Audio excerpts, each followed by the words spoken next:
Uno degli uffici nevralgici del comune di Favara presenterebbe, nonostante svariate sollecitazioni, carenze inaccettabili. Sono gli uffici di solidarietà sociale siti in Villa Liberty, nei quali, a seguito di una verifica, si sono potute riscontrare delle insufficienze riguardo al personale, agli spazi e ai servizi.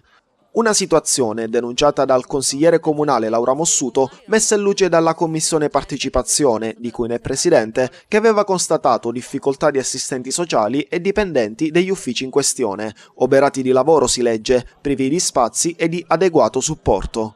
Da queste constatazioni, spiega Mossuto, ne era nato un confronto con l'assessore al ramo, si tratta di Rossella Carlino, la quale aveva rassicurato in merito alle criticità lamentate da superare mediante l'individuazione di uno spazio adibito alla gestione delle stanze SIA e del REI, oltre al tanto auspicato arrivo di altro personale idoneo e necessario al caricamento telematico degli aggiornamenti e delle pratiche degli utenti, aggiunge il consigliere.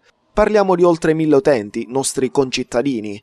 Ma qui arriva la svolta. La commissione partecipazione ha avuto un ennesimo confronto, alla presenza del dirigente della posizione organizzativa 1, assicura Laura Mossuto, con i dipendenti degli uffici di Villa Liberty.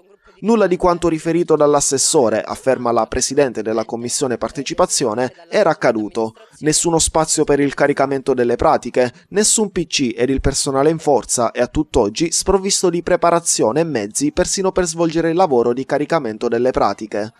Inqualificabile il comportamento dell'assessore Carlino, commenta Mossuto, la quale, nella migliore delle ipotesi, non volendo azzardare altri cattivi pensieri, ignora le difficoltà del suo ufficio, sebbene da tempo rappresentate.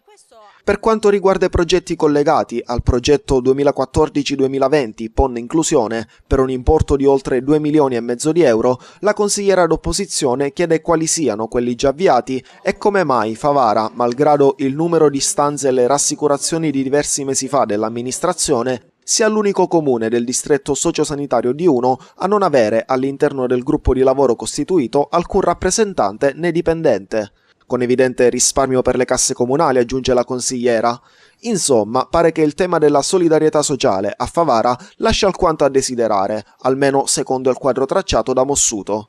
Intanto la stessa fa sapere che sarà sua cura nei prossimi giorni effettuare un altro sopralluogo negli uffici di Villa Liberty, richiedere l'accesso agli atti connessi al progetto PON Inclusione e alla corrispondenza intercorsa tra l'amministrazione e il distretto sociosanitario.